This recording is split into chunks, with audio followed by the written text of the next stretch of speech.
Bonjour, c'est Drawer et comme vous l'avez vu, j'ai fait la vidéo des top 10 et maintenant il est temps de faire la vidéo du flop 10.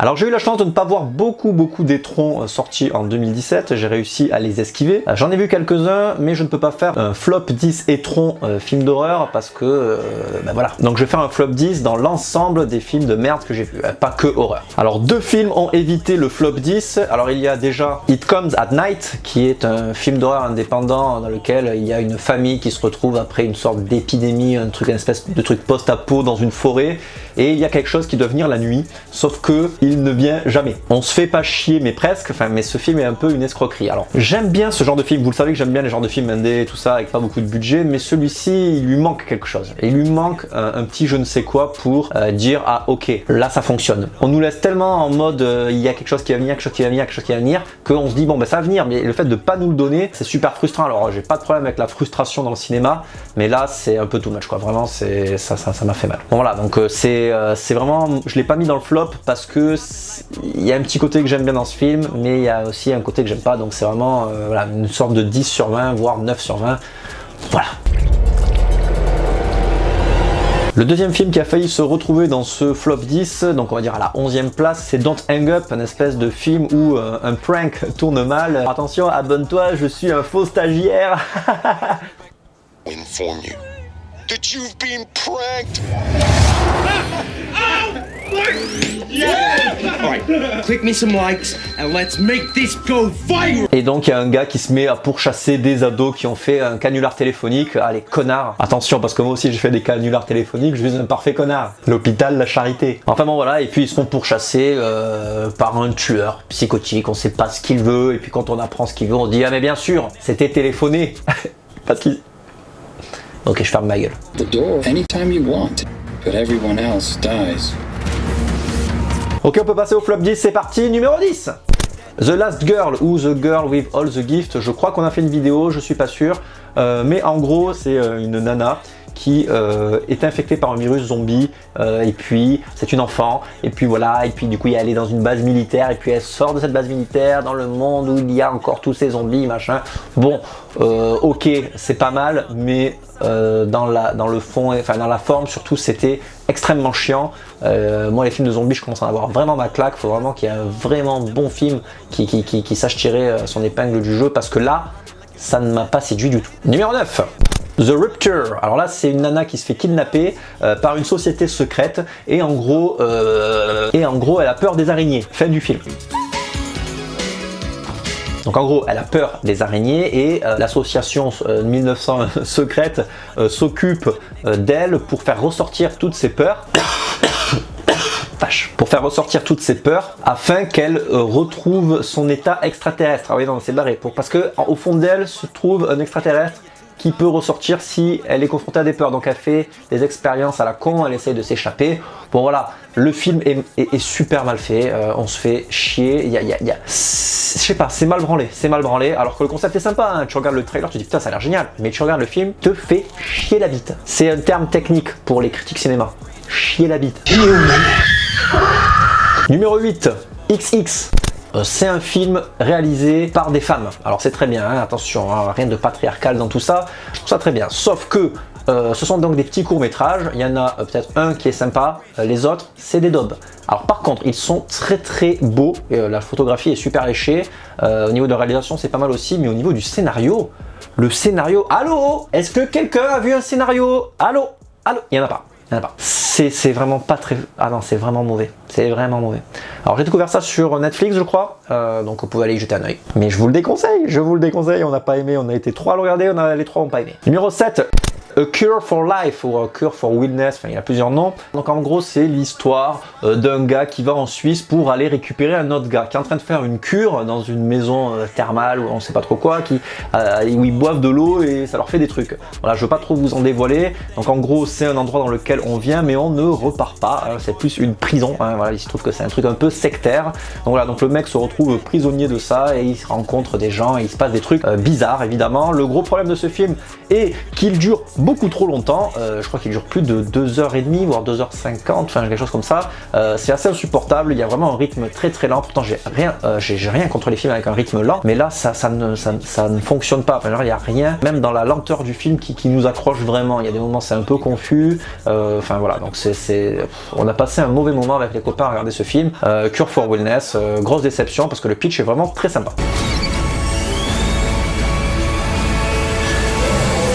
Numéro 6, Le Manoir, alors réalisé par tous ces youtubeurs qu'on aime bien, j'en ai parlé, j'en ai fait une vidéo, vous pouvez aller la voir aussi, donc c'est vraiment un film pour adolescents, hein. Je suis désolé, moi j'ai 34 piges, j'ai peut-être passé l'âge de ces conneries, je sais pas, pourtant il a été fait par des gars qui ont le même âge que moi, peut-être un poil moins, mais bon ça on s'en branle. C'est censé être un hommage au film d'horreur, au final je trouve que ça fonctionne pas, alors il y a des effets qui sont sympas, des effets gore, des effets comiques, mais ça tourne beaucoup autour du pipi caca cucu, alors j'aime bien ça aussi, mais là ça ne m'a pas fait rire. Il y a plein de vidéos que j'aime dans leur délire de 10 minutes à perdre, des tutos de Camille, même Mister V parfois me fait rigoler, je trouve que ce mec est fou, enfin voilà. Mais là, dans l'ensemble, c'est une espèce de truc de Dream Team qui ne fonctionne pas. Voilà, donc ça ne m'a pas plu, je me suis bien fait chier et je suis allé voir au cinéma en plus. Je leur ai donné de l'argent, putain. C'est vraiment la pire soirée de toute ma vie. Numéro 5.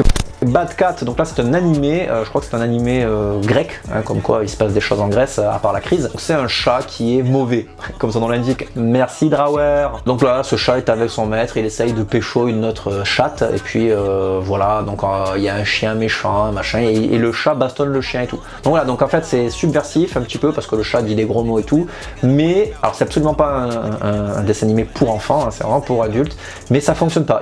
Le rythme est nul, il n'y a pas d'histoire. Alors il évane une tombe à plat à chaque fois, c'est vraiment une énorme déception. C'est un film comme quoi l'animation, ce qui importe aussi, c'est pas seulement de faire des bonnes animations, faire un truc subversif comme Sausage Party, Sausage Party qui était cool d'ailleurs, mais il faut trouver une histoire, il faut trouver du fond. Alors là clairement c'est ce qui manque à ce film. Qu'est-ce qui est noir et jaune et poilu et qui retombe toujours sur ses pattes? Eh ben on va le savoir très vite. Numéro 4, Little Evil. Alors Little Evil, je sais pas le dire, mon niveau d'anglais est très très bas. There is a potato in my ass. Little Evil, en gros c'est un gars qui se met avec une nouvelle nana qui est super jolie, c'est Evangeline Lilly qui joue dans Lost, j'adore, trop belle. Et donc il a un beau-fils avec qui il doit nouer des liens, et ce mec, ce gamin c'est Damien, voilà, c'est le fils de Satan, hein, c'est le diable, le petit diable comme le titre l'indique, et donc il lui fait moult crasse. Ce film est plus comique que horrifique, et puis quand il se veut être comique il n'est pas drôle, quand il se veut être horrifique il n'est pas terrifiant du tout, c'est une merde. C'est une grosse merde ce film. Il y a Chris D'Elia dedans que j'adore, donc voilà, à part le casting, il n'y a rien à sauver, donc il est dispo sur Netflix, si vous voulez vous faire mal, allez le regarder. Ok, on arrive sur le podium. C'est une référence à... laisse tomber. Numéro 3, Laissez bronzer les cadavres. Alors, Laissez bronzer les cadavres est un film réalisé par les mêmes qui avaient fait L'étrange couleur des larmes de ton corps, un truc comme ça, donc film ultra contemplatif, mais beaucoup moins cette fois, parce que là on suit des braqueurs qui se retrouvent assaillis par d'autres gens qui veulent récupérer un magot, machin. Voilà. Au final, ça ne raconte pas grand chose. C'est un mec, je pense, alors il y a beaucoup d'effets, de réalisation, d'images, de photographie et tout. On sent que le mec qui a réalisé ça se regarde un peu le nombril en train de faire ce film. Il se dit, ah, je vais pouvoir faire un effet super joli là, super, là je vais faire une meuf qui pisse sur la gueule du mec, ça va être super symbolique, ça va être super arty. Non, putain, mais non, arrête de te masturber sur tes films. Écris un scénario. Prends un stylo, un papier et écris un scénario intelligent, voilà, parce que tout le reste c'est super cool, visuellement c'est beau, on peut pas, mais un scénario, un putain de scénario s'il te plaît. J'ai vu 2 de tes films, alors j'irai peut-être voir le 3e, mais scénario. C'est une ambiance agréable en moi. Numéro 2, Dave made maze, donc Dave fait un labyrinthe, David fait un labyrinthe, je peux pas traduire plus que ça. Donc en gros c'est un gars qui fait un petit labyrinthe en carton chez lui, sauf que à l'extérieur t'as l'impression que ça fait 2 mètres carrés, mais en fait à l'intérieur c'est un vrai labyrinthe géant. Alors on dirait du Gondry, on dirait vraiment du Gondry, alors je suis désolé j'ai pas dit les noms des réalisateurs à chaque fois, mais ça sera noté à côté quelque part. Ça fait un peu cheap, mais il y a plein de super bonnes trouvailles dans le film. Alors c'est clair qu'au niveau décor, au niveau accessoirisation et tout, il y a vraiment de bons trucs, genre le sang qui est fait en papier, qui éclate et tout, enfin il y a plein de trucs super, mais on se fait chier, je saurais pas expliquer, on n'accroche pas, c'est une espèce d'ambiance, ouais vraiment c'est très Gondry, et comme j'aime pas Gondry, j'ai pas aimé ça en fait. Je pense que j'ai perdu mon âme d'enfant, je sais pas, mais en tout cas, bon après on a tous ceux qui l'ont regardé, avec moi on était 4, les 4 on s'est fait chier. Donc allez le découvrir par vous-même, parce qu'il faut forger son opinion soi-même, mais je trouve que voilà, le film souffre d'un défaut, je sais pas, alors je vais pas dire de scénario, je vais dire d'intérêt. Ouais, on n'arrive pas à avoir de l'intérêt parce que les personnages sont pas attachants, les acteurs jouent mal. Ah oui, voilà, les acteurs jouent mal. C'est pour ça qu'on n'arrive pas à rentrer dans le film. Oh yes, yes. Et numéro 1, le grand champion de ce flop 10, c'est Seul. Alors Seul est un film dans lequel il y a des adolescents qui essayent de survivre alors qu'ils sont les seuls survivants sur Terre. Alors, tout le monde a disparu sauf eux, ils savent pas pourquoi, voilà, une espèce de truc post-apo. C'est un teen movie, alors c'est clairement pour les adolescents. C'est adapté d'une bande dessinée que je n'ai pas lue, qui paraît qui est quand même vachement bien. Grosse déception, alors là pareil, mon âme d'enfant a dû partir manger des gâteaux, mais là je n'ai absolument pas accroché. J'ai trouvé ça chiant, j'ai trouvé ça plutôt cheap au niveau des effets spéciaux. Pareil, David et Adrien se sont fait chier, vous allez voir leur flop, il est dedans, spoiler. Donc voilà, bah écoutez, je n'ai rien de plus à dire sur ce film, sachant que j'ai déjà fait une vidéo, juste que je ne l'ai pas aimé du tout, et c'était genre la pire séance que j'ai passée. Et pourtant, tous les autres films que j'ai quand même pas passé un très bon moment. Enfin voilà, celui-là c'est le champion, fallait en choisir un, donc Seul, c'est le seul gagnant de ce flop 10. Merci à tous de m'avoir suivi, je vais maintenant vous donner le flop 3 de David et Adrien. Donc le flop 3 d'Adrien c'est Bad Cat, numéro 1, Terraform Mars, numéro 2, et Laisser bronzer les cadavres, numéro 3. Le flop 3 de David maintenant c'est numéro 1, Geostorm, que je n'ai pas vu, numéro 2, Laisser bronzer les cadavres, on y revient, et numéro 3, Seul. Voilà, merci beaucoup d'avoir suivi cette vidéo, j'espère qu'elle vous aura plu. N'oubliez pas, un pouce en l'air, vous abonner pour suivre mes vidéos, vous pouvez partager aussi si ça vous a plu, parce que c'est important de partager. Et puis, bisous! Et n'oubliez pas d'aller me voir sur les réseaux sociaux, je suis sur Instagram, je suis sur Twitter. Ah là là, il est partout celui-là.